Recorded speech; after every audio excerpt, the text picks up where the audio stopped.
Bienvenida o bienvenido a esta nueva exploración. Hoy nos metemos de lleno en el Boletín Oficial de la República Argentina, el del 14 de octubre de 2025. Es como abrir el capó del Estado y ver qué piezas se movieron hoy. Exacto.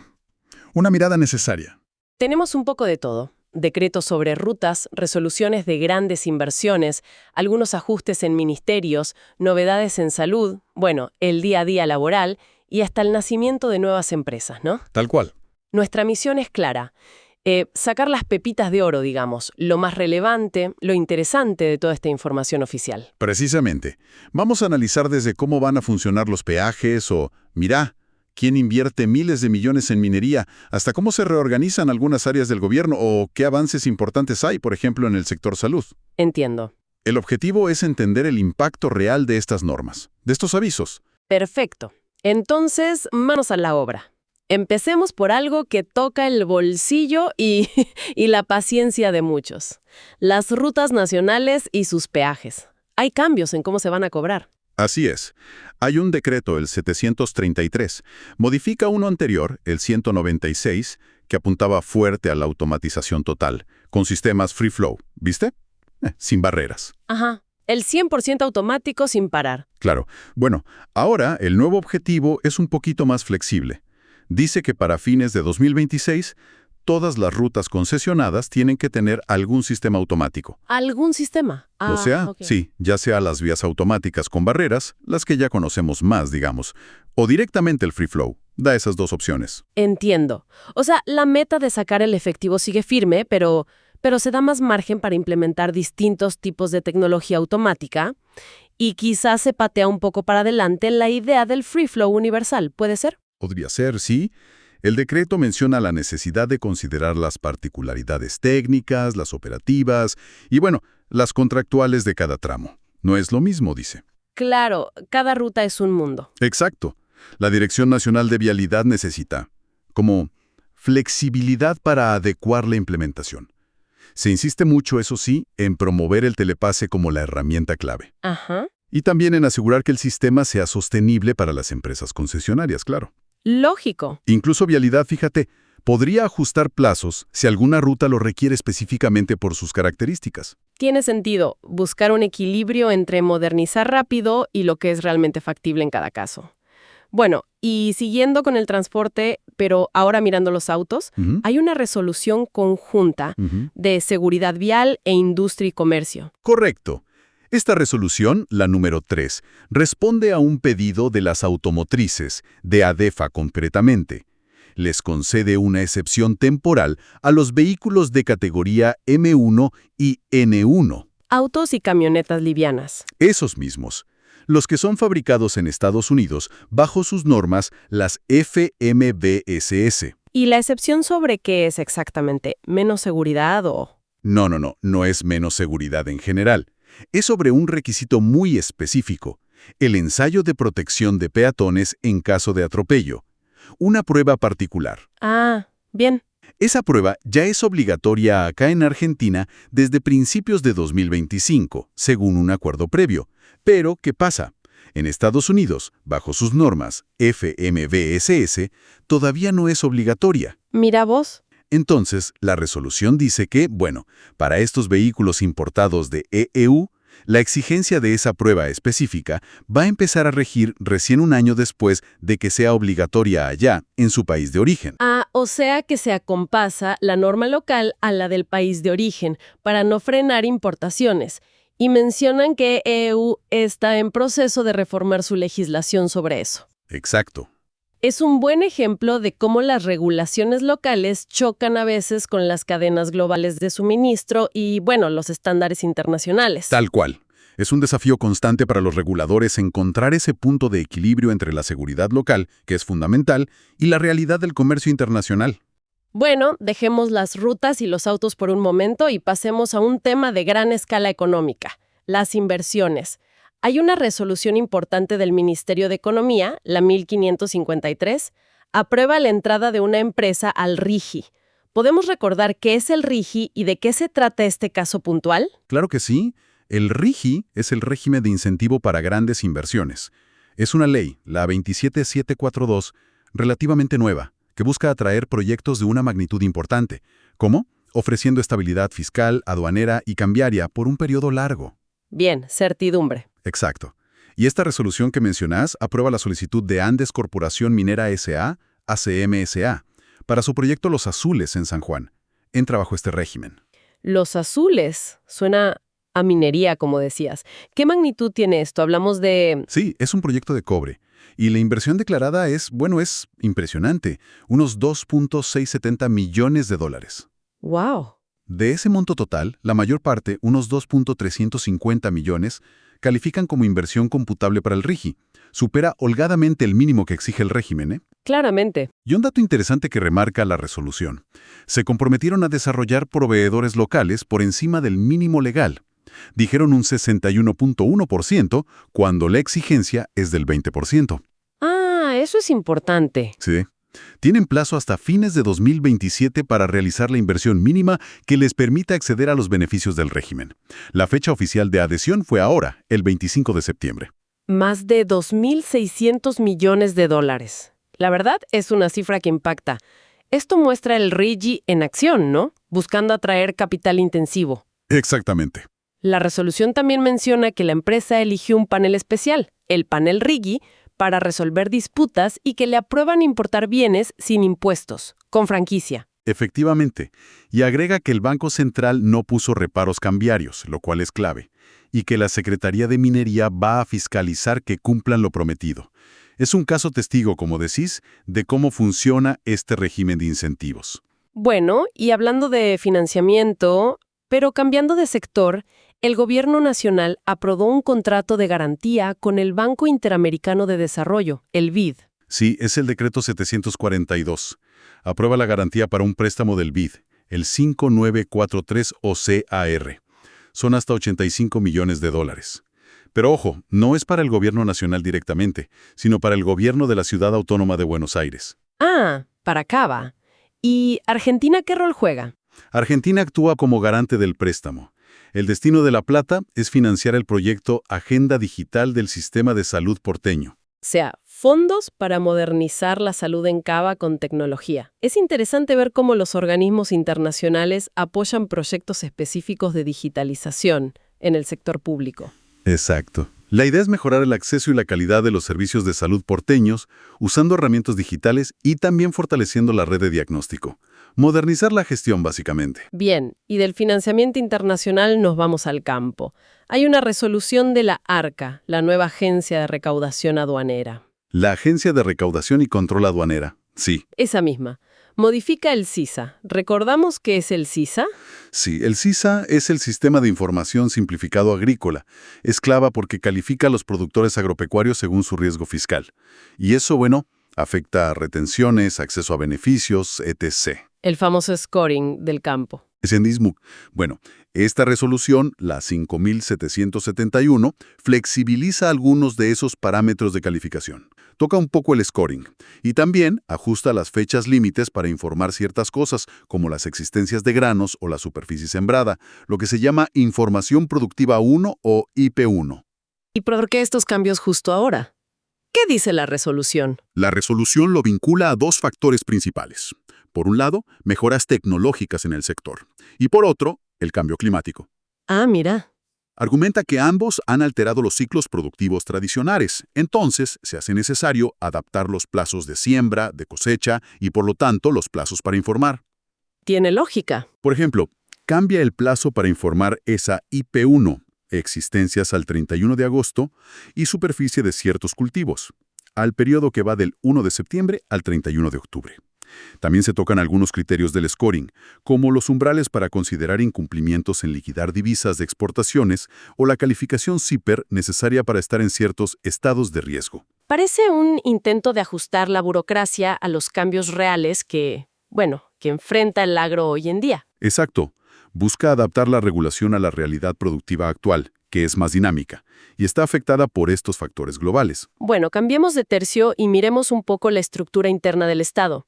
Hubo varios movimientos. Uno que me resultó curioso. Un decreto que le cambia el nombre al Centro Nacional Antiterrorista. Sí, el 734. Por Centro Nacional Antiterrorismo. Una palabra nomás. Sí, un cambio sutil. De antiterrorista, el adjetivo, digamos, a antiterrorismo, el sustantivo. A veces estas modificaciones buscan precisar el enfoque, ¿no? Quizás más hacia el fenómeno, terrorismo, que hacia el actor, terrorista. Es un ajuste nominal, pero bueno, oficial a partir de ahora. Entendido. Más de fondo parece otro decreto, el 741, que retoca la estructura del Ministerio de Salud. Este sí tiene más implicancias operativas, seguro. Reorganiza funciones dentro de la Secretaría de Gestión Sanitaria y la Subsecretaría de Institutos y Fiscalización. También reacomoda qué organismos descentralizados dependen de qué área dentro de salud. Ajá. Y algo importante, incorpora formalmente la Dirección Nacional del Cáncer, detallando bien sus responsabilidades y acciones. Además, hace ajustes en cargos del CINEP, el Sistema de Empleo Público, dentro del Ministerio. Aunque aclara que no aumenta la cantidad total de cargos o unidades organizativas. Bien, una reorganización interna. Y también vimos varios decretos, el 737, 738, 739, que rechazan recursos de personal civil de las Fuerzas Armadas o de defensa. ¿Qué pasó ahí? Son casos de empleados públicos, personal civil, que habían presentado recursos administrativos pidiendo que se revise cómo fueron reencasillados o promovidos bajo distintas normativas de empleo público, ¿viste? Como convenios colectivos específicos o el propio CINEP. ¿Y se los rechazaron? Exacto. Los decretos esencialmente confirman las decisiones originales que se habían tomado. Argumentan que se aplicaron correctamente los criterios como antigüedad, categoría previa, título, funciones. Entiendo. Lo relevante es que estos decretos señalan que con esto se agota la vía administrativa. O sea, les cierran la puerta a seguir discutiendo dentro del Estado. Les queda, si quieren, la opción de ir a la justicia. Claro, la vía judicial. Muestra una postura firme en mantener las decisiones administrativas que se tomaron en su momento. Y en esa misma línea de gestión de personal, también se prorrogaron varias designaciones transitorias y creó algunas intervenciones. Exacto. Es algo bastante habitual en la administración. Vimos resoluciones prorrogando por 180 días designaciones temporales en cargos jerárquicos. Una en el Ministerio de Economía, la 1554, que prorroga varias juntas. Ajá. Y también en organismos de salud. Las resoluciones 2719 y 2720 prorrogan cargos en el ANDLIS, que son los laboratorios e institutos de salud. El Malbram, por ejemplo. Claro, entre otros. Y también en el Hospital Sommer, que ahora depende de la nueva ANES, la Administración Nacional de Establecimientos de Salud, creada hace poco. Citan los decretos que permiten estas prórrogas en un contexto de ciertas restricciones de contratación que hubo. Se necesita mantener la gestión andando. Y las intervenciones en obras sociales. Correcto. 2 resoluciones más. 2729 y 2730 extienden por otros 180 días la intervención de 2 obras sociales chicas, la obra social de variadores y la obra social del personal de la industria del fósforo. ¿Para qué? Para seguir con el proceso de regularización administrativa y prestacional. Es parte del saneamiento que supervisa el Estado cuando una obra social tiene problemas serios. Entendido. Bien, ya que mencionamos salud varias veces, profundicemos un poquito más en ese sector. Hubo una noticia que me llamó la atención, la verdad. Una resolución de la Autoridad Regulatoria Nuclear, la ARN. La 538. Sí, es una resolución muy significativa esa. Otorga la licencia de puesta en marcha a la CNA, la Comisión Nacional de Energía Atómica. Explícitamente, es que se trata del primer centro de este tipo en Latinoamérica. El primero en la región. Impresionante. La protonterapia es esa radioterapia súper avanzada y precisa para tratar cáncer, ¿no es así? Exactamente. Una tecnología de punta. Es un hito importante para el país, sin duda. Totalmente. Y había un detalle administrativo que me pareció curioso, sobre unas tasas. Muy curioso, sí. Resulta que la CNA tenía una deuda pendiente por la tasa regulatoria que cobra la ARN, por su fiscalización. Normalmente, la ley dice que no se otorga una licencia si no estás al día con esa tasa. Claro, como habilitar un negocio. Tenés que tener todo pago. Algo así. Sin embargo, la ARN decidió dar la licencia de puesta en marcha igual, haciendo una excepción a ese requisito de pago previo. ¿Y por qué? El argumento fue el enorme interés público y la importancia para la salud pública de no demorar el inicio de operaciones de un centro tan relevante y único en la región. Consideraron que el beneficio social era superior. Mira vos. El pago de la tasa se hará más adelante, aclaran, antes de que les den la licencia de operación definitiva. ¡Fascinante! Un caso donde la misión, el beneficio social, pesó más que la regla administrativa estricta. Muestra cierta flexibilidad del sistema cuando hay un bien mayor en juego, ¿no?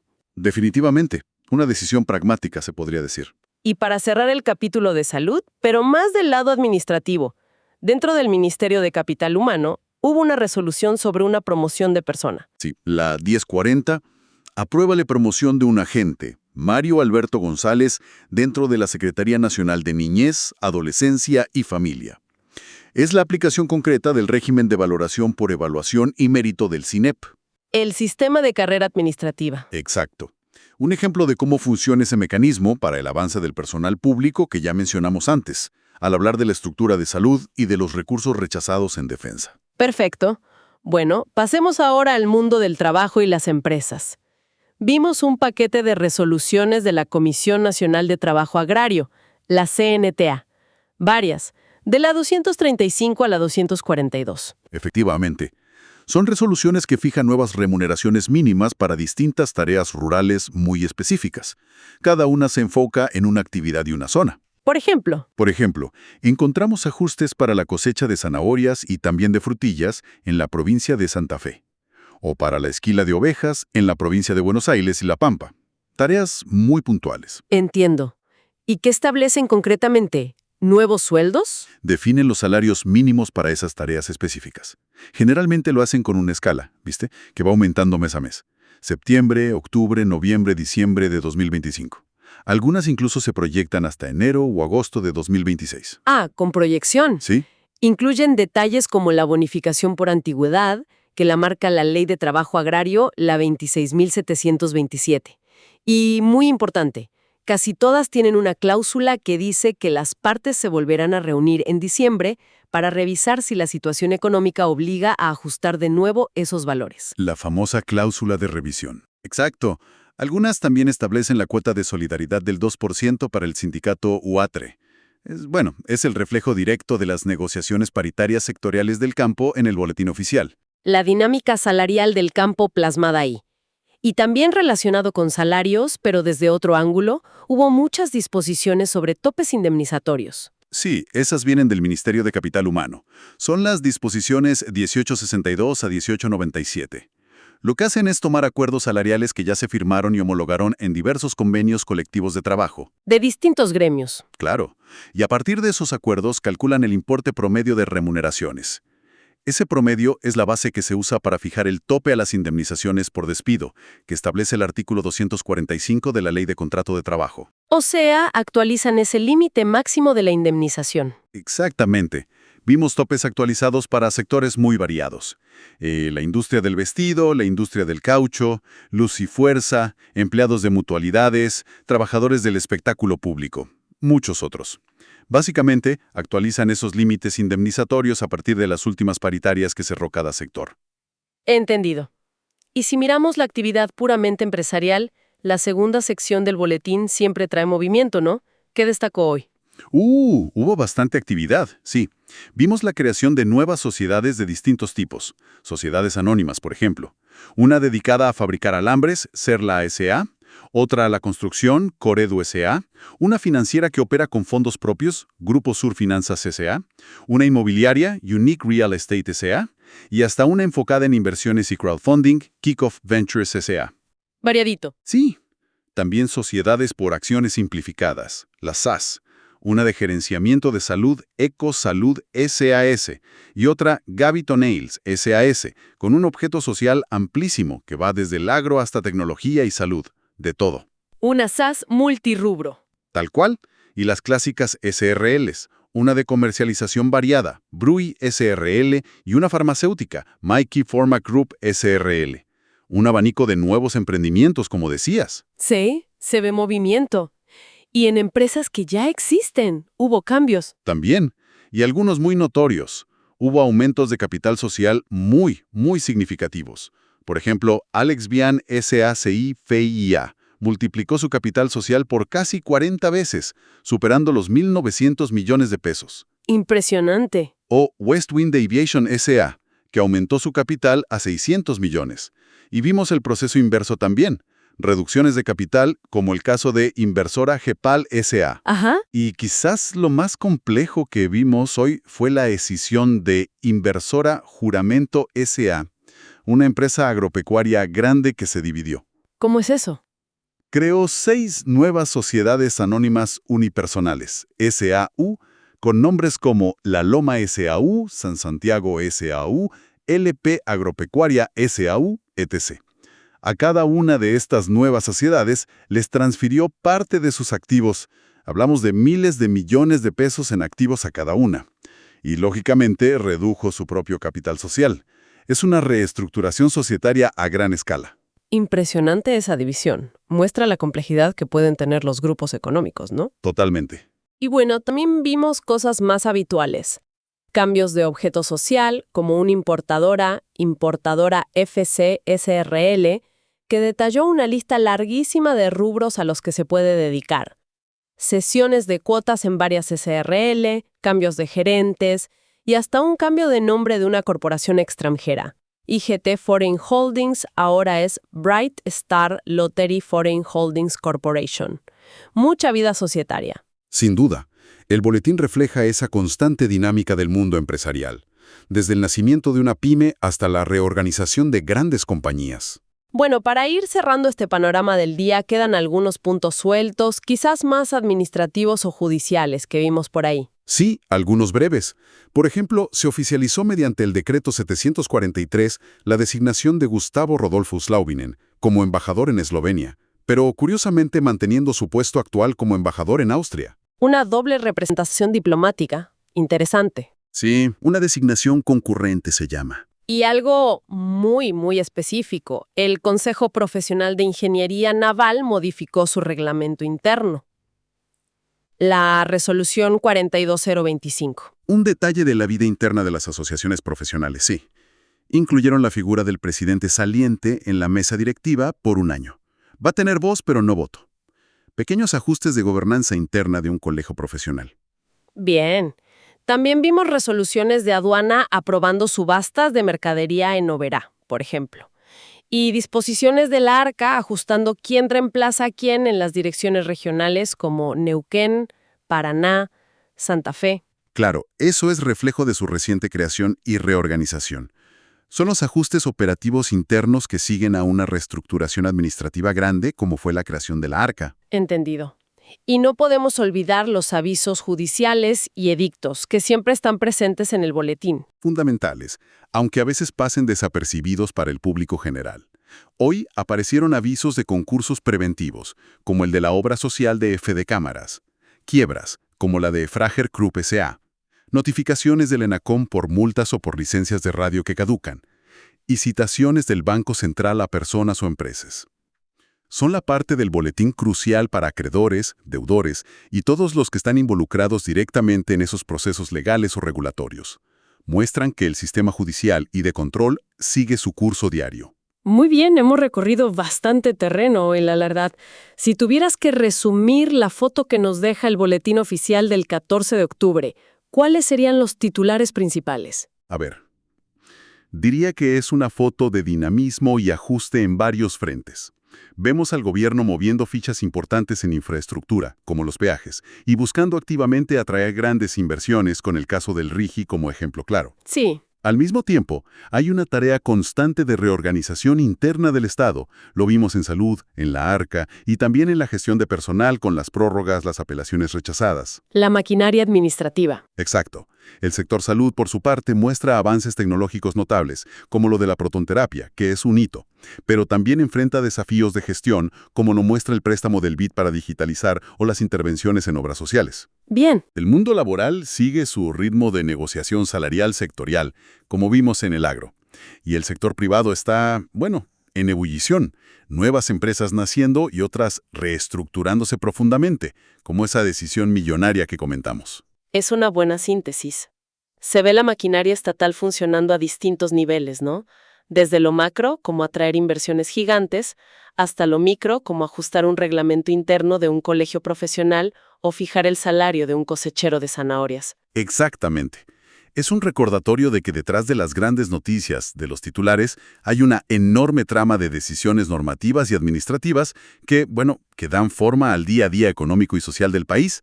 Cada resolución, cada decreto, tiene un impacto concreto en algún lado. Y como reflexión final, quizás para dejar pensando, me parece interesante ver cómo conviven en el mismo día, en el mismo boletín, iniciativas como el RIGI, que están diseñadas para atraer capital fresco, con reglas de juego especiales, muy favorables, digamos. Sí, buscando generar un shock de inversión. Claro. Y al mismo tiempo vemos ajustes más finos, más quirúrgicos, como los del CISA para el agro. Intentos de adaptar regulaciones que ya existen a una realidad productiva que está golpeada o al menos afectada por factores globales como el cambio climático. Es una tensión interesante y permanente en la gestión pública, ¿no? Plantea la pregunta de cómo un país logra equilibrar esa necesidad imperiosa de atraer inversiones nuevas y masivas que requieren certidumbre y a veces condiciones excepcionales. Sí. Con el desafío igual de importante de mantener y adaptar un marco regulatorio que sea justo y eficaz para los actores económicos que ya están produciendo, especialmente en sectores tradicionales y vitales como el agro, que además enfrentan problemas nuevos y complejos como el impacto climático. Es un equilibrio difícil. Sin duda, un equilibrio delicado. Y un punto clave para seguir observando cómo se resuelve en la práctica día a día. Bueno, muchísimas gracias por acompañarnos en esta exploración detallada del Boletín Oficial.